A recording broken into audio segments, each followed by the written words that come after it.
the mineral drawn from the bowels of the isle to be crushed and smelted and gilded onto every surface in the capital. Protection against the likes of Larkin and her family, empaths, who could siphon the emotions of others and use them to conjure or destroy. And yet, Garin was also wrong. Larkin knew that no one was watching them because she was always careful. No miner or guard paced their tunnel. She could argue this with him 1,000 more times and it wouldn't matter, so she chose to change the subject. 30 marks? Garin dug through the ore. At least. Canyon rumor has it our benevolent Queen Malay raised the price of luminite today, just for you. He winked at her. Just for me? Larkin clasped her hands. She wants you to have a birthday feast, she gasped dramatically. Such mercy! What fortune! Shh, keep it down. Garin looked over his shoulder. The next thing I know, you'll be Malay's newest advocate. Larkin raised an eyebrow. Never. Cross my heart and spit on Alana's grave. She pointed at the remainder of the load. Shift's about to end. Hurry. She and Garin had only gutted half the vein when the bell sounded.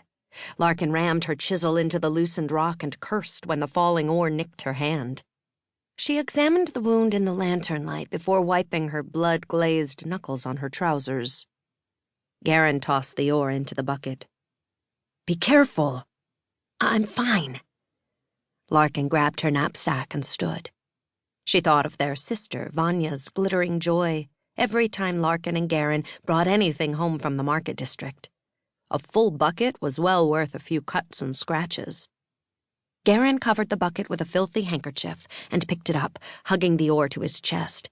Larkin kept an eye on him as they fell in line with the others, worming their way to the mine's main artery.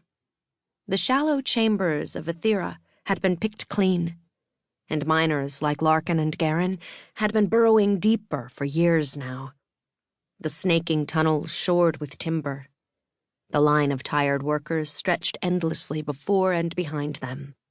The air stank of salt and sweat.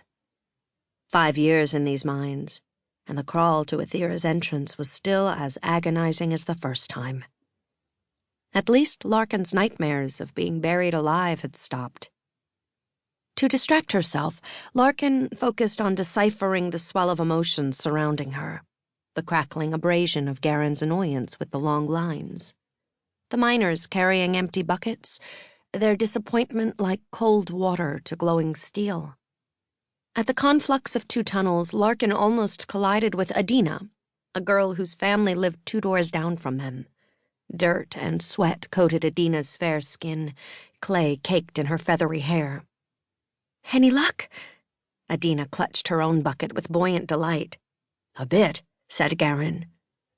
Larkin sensed his eagerness at seeing Adina and smirked. He jabbed her in the ribs. Where are your brothers? Larkin asked, frowning. Adina was never alone.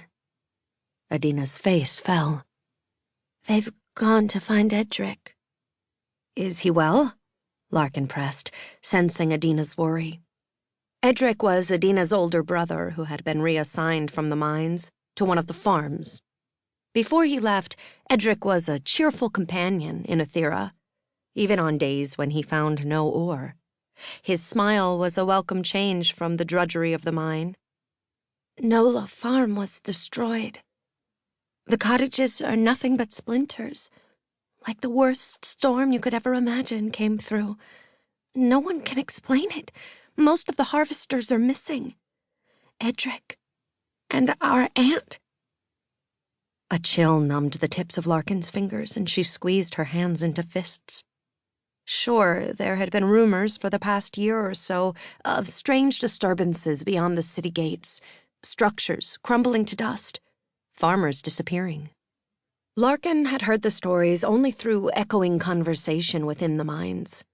Workers had picked up word from the farms in the Vale. Queen Malay had yet to make an official statement. But this was real, not a rumor. Edric was someone who Larkin...